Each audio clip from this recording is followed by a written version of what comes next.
Hello Grow family, welcome to another great Daily Grow video. I'm going to read a passage from the Acts of the Apostles chapter 1 and verse 8. But you shall receive power when the Holy Spirit has come upon you, and you shall be witnesses to me in Jerusalem and in all Judea and Samaria and to the end of the earth. This is a passage where we read Jesus is instructing his disciples before ascending to heaven. In the preceding verses, if you read in the same chapter, you will understand that the disciples come to Jesus with a question: what is the future of restoration of the kingdom of Israel? And then very fantastically, Jesus answers in verse 7. He says, you don't get to know the time. Timing is the Father's business. There is a great lesson from this passage. As Christians, many of the time, we dwell in the past, or we are so anxious and worried about the future. But God wants us to focus on the present. So on the present, and to be a witness for our Lord Jesus Christ. How I can be a witness? It's very impossible to do it on my own flesh, because scripture very clearly says that we all have sinned and fallen short of God's glory, and our flesh is weak. So we can't do that. In order to do that, we need much more a superior power from God so that we can stand at the witness of Jesus Christ. For example, you all know Newton's third law of motion, which says every action has got an equal and opposite reaction.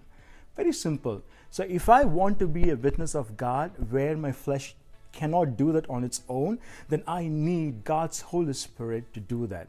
So when God's Holy Spirit is with me, then I'm equipped, I'm strengthened, and I'm motivated to be a witness of Lord Jesus Christ.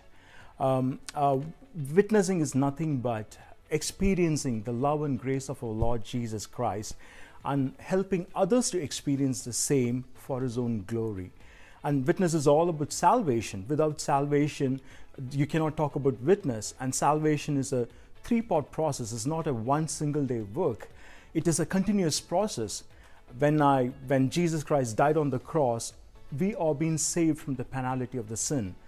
And on our walk of faith, then we are saved from the power of the sin. And in the future, when we are going to see Jesus face to face, we will be completely saved from the presence of the sin. Salvation is a continuous process, but God is more focused on our present life, our life, day-to-day life, how we are going to live for Him.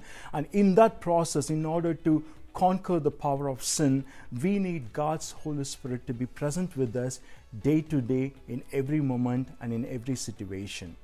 And there is a great verse that when you read in 2 Corinthians chapter 3 and verse 17, it says, now the Lord is a spirit, and where the Spirit of the Lord is, there is freedom. And of course, that freedom will help us to stand for Jesus Christ. When Jesus before starting his ministry, he was tempted in the wilderness. We all know that story. In Luke chapter 4, we read that he was driven to the wilderness by the Holy Spirit. And after being tempted and victoriously coming out of that, Jesus entered into Galilee filled with Holy Spirit. His life was completely filled with Holy Spirit so he can witness the Father God. And that's the same purposes of the Holy Spirit also. When we have the Holy Spirit, we will witness Lord Jesus Christ. Very simple.